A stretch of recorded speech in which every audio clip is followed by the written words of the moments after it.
Live picture of the Capitol, where there is rare bipartisan agreement to end the national COVID emergency declaration. It doesn't sit very well with the White House up Pennsylvania Avenue, and it's setting up President Biden's first possible veto once Republicans take the House next year. The White House needs COVID to still be a thing, or at least an emergency. At least they lose all their emergency powers, like proxy voting in the House, Title 42 at the border, loosened health care restrictions, and most importantly for the White House, they need the COVID emergency for student debt relief. They announced it before the election, but the Supreme Court hears the case early next year. This puts President Biden in a pickle because he wants credit for ending the pandemic as well as continuing the pandemic emergency. Here he is back in September.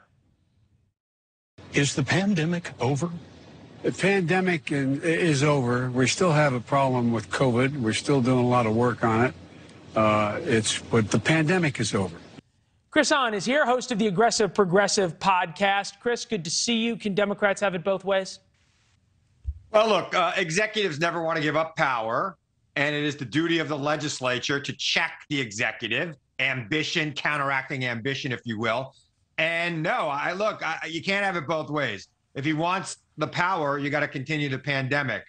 That said, he might veto it because, quite frankly, he's not going to have a lot of juice with the House Republicans, and might be hard to get anything done. And should there be other national emergencies, I find it hard to believe that they're going to provide the resources needed to deal with it, given the makeup of that body. Well, no, come on, that's not really fair. There were all sorts of bipartisan deals that went through with Democrats in the House and the Senate and Trump in the White House over COVID.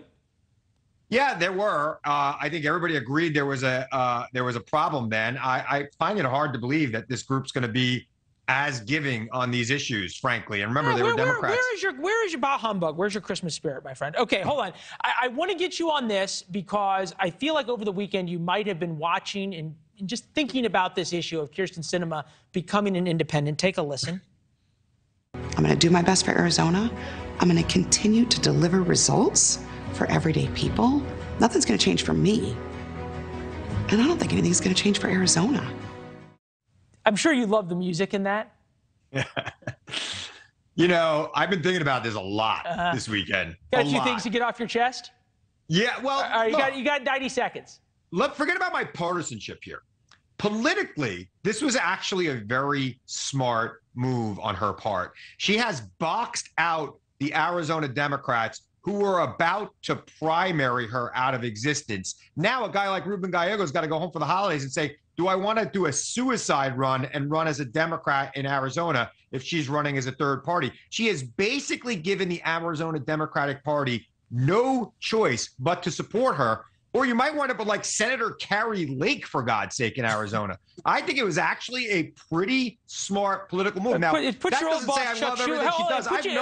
I'm going to give you 30 seconds for the last word. It does put your old boss Chuck Schumer in a box. No, it doesn't. She is keeping her committees and caucusing with the Democrats. I think that, we have to be able to say members need to be able to appeal to all of their constituents, not just the base. She would have lost a primary, a Democratic primary in Arizona, because the base comes out and the base doesn't like her. But I think most Democrats in Arizona do like her. They just don't vote in primaries. So this was actually a pretty smart move. Ruben Gallego is going to run for the House. He is not going to give up the seat. Yeah, no, it was pretty well done. You have to give points where points are due. Hey, it's good to see you, my friend, as always. We appreciate it. Chris Hahn, ladies and gentlemen, thank you. Nice to see you. We had to cut this short because of the breaking news earlier with Sam Brankman-Fried. We'll be right back.